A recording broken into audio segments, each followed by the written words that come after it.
What's going on, Reject Nation? Greg and John here today. So today we are gonna... John? John?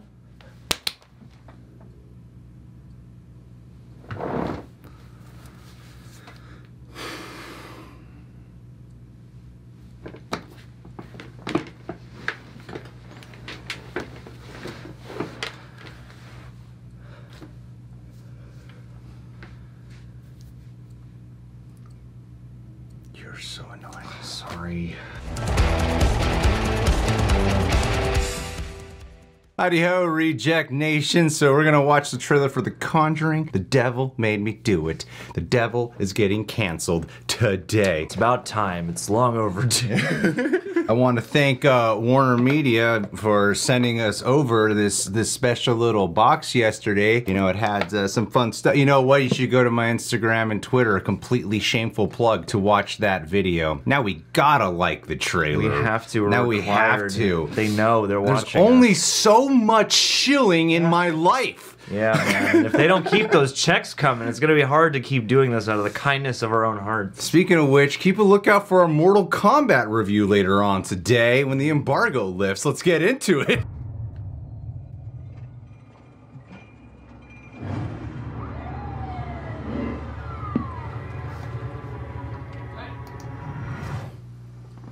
You okay there? Jesus. There's no Jesus with you today.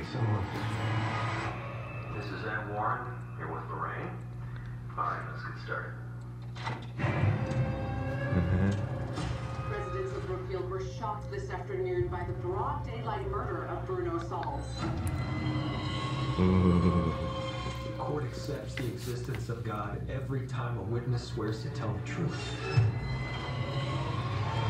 That is true. I think it's about time they accept the existence of the devil. Ooh, that's a cool tease. and a cool argument. Marty.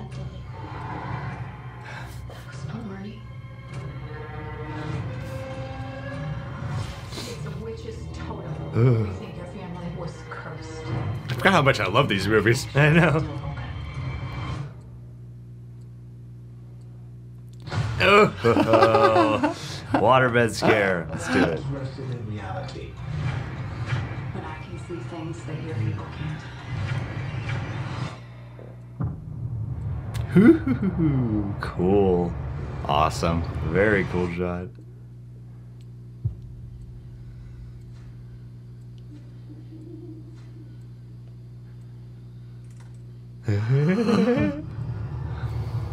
Something terrible happened here. A master Satanist is not an adversary to be taken lightly. Huh?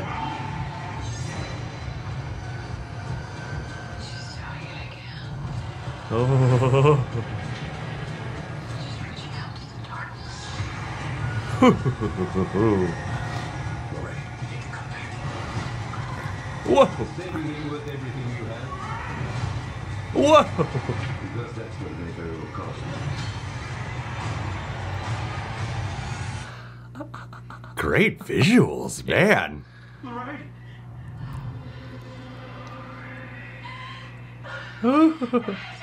Oh no.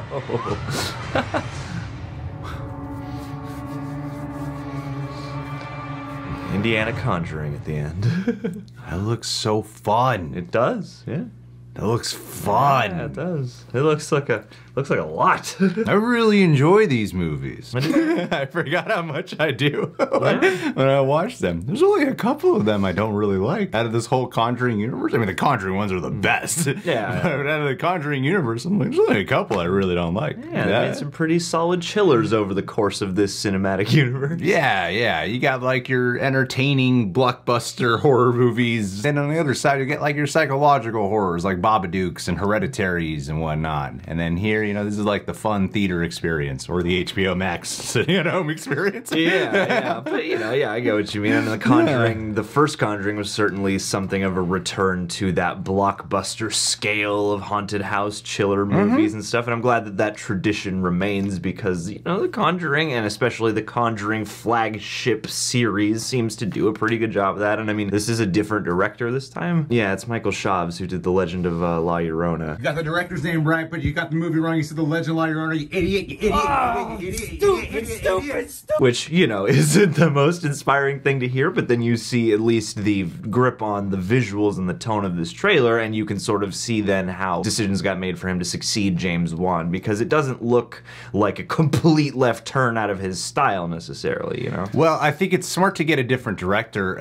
I think it's appropriate to get a different director, I would say. I don't know if it's right word it's smart for this installment because the style is so different in terms of what the plot is. Like the other ones are family-driven dramas, and then they have a haunting to deal with, you know, very like, it's not exactly Poltergeist, but, you know, more along those lines. It's that familiar domestic haunting, 100%. Here, this is a little bit more like Exorcism of Emily Rose, where you're dealing with a real-life court case, and from my understanding, this is a real-life court case that they had some involvement in, or at least the trial was real. I don't know if Anna and Lorraine Warren are. You know, these things are hiding. So, I mean, they were brought in as, consultants on the trial and to testify and whatnot. But not the main determining factor. But I mean, this certainly pits them as like they were at the center of this crazy, otherworldly Satan conspiracy. But it's so entertaining. Oh yeah, absolutely. It's wildly entertaining. I love that kind of plot. I love that kind of direction that they're going with it. So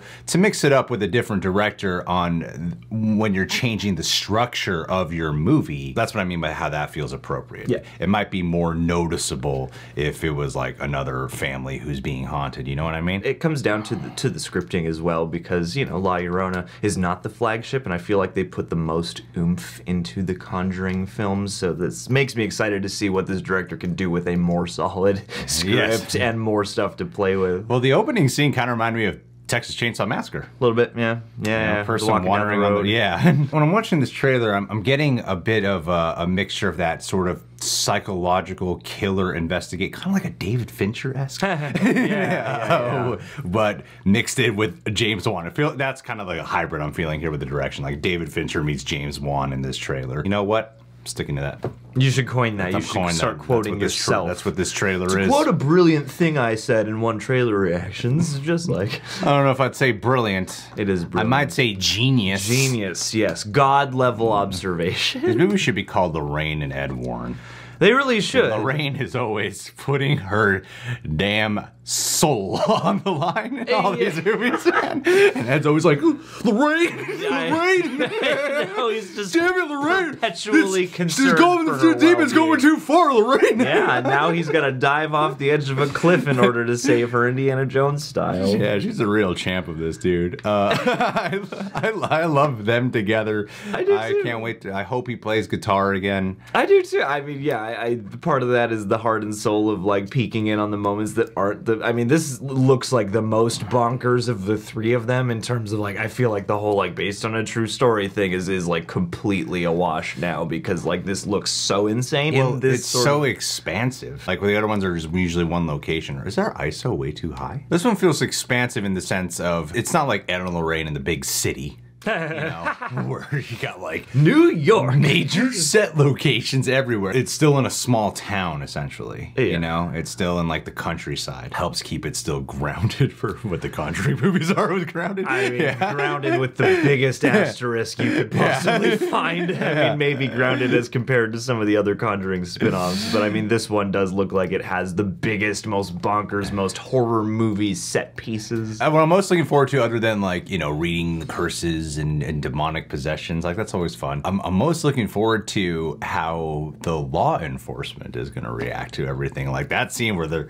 all the cops are just kind of watching them in the witness interrogation room. It looks so fun. Just Oh yeah. Who's gonna believe these guys, you know? Well, that and I mean that is something that I think is interesting because that could lead to maybe a scrap of heightened relevance or heightened sort of real world application because you know the Warrens' legacy is one that is contentious to certain people, that is up for debate for a lot of people. As much as these movies pitch them, like that's often the complaint I hear about these movies is like, Lorraine Warren took advantage of all these people. So I'm curious to see if they'll explore any of that in here through the eyes of the police, because especially knowing how the trial ends up, you know, it seems like there would be good cause for friction from law enforcement with them. Yeah, I'm actually not familiar with the trial, but it seems like this movie's taking the approach. You know how The Exorcism of Emily Rose has you debating whether or not it is a demonic possession or not. Yeah. This movie's saying it's 100% absolutely a demonic possession. Here's the truth. If you don't believe it, you're an idiot. The biggest difference. Yeah, there's no doubt. Or maybe they'll do that thing where it's like he was a killer really and demon was attached to him. Ooh, that's a good twist. That could be a good twist. Yeah, especially one that you predict months in advance. All right. All right, guys, what'd you think of The Conjuring, The Devil Made Me Do It trailer? Subscribe to God to protect you from Satan. Hit that like button. That gets a message to all the angels out there. Click that notification bell to get notified when Jesus is at your doorstep. See you guys.